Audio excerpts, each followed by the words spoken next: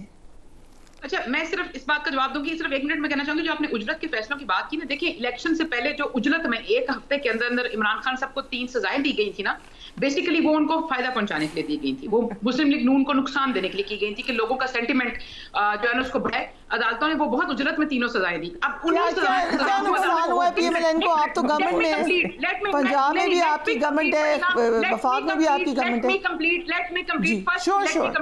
ہے. دوسری بات یہ ہے کہ اب پوسٹ الیکشن اس کو اب جو ہے ان سزاؤں کو ریورس کر کے پھر تحریک انصاف کو فائدہ پہنچانے کی کوشش کی جا رہی ہے. یہ وہی سہولت کاری ہے جو ابھی جاری ہے اور جو پچھلے 6-7 سالوں سے ہوئی ہے, جو عدالتی سسٹم کے اندر سے ہمیں نظر آتی ہے. اور یہ سب سے بڑا یہ سیاست دانوں کے لیے سوال نہیں ہے, سیاسی پارٹیوں کے لیے سوال نہیں ہے, یہ خود عدلیہ کے اوپر ایک سوال ہے اور ان کی اپنی پہچان اور کریڈیبلٹی جو ہے وہ لوگوں کے اندر پذیرائی جو ہے اس کے اوپر سوال اٹھتا ہے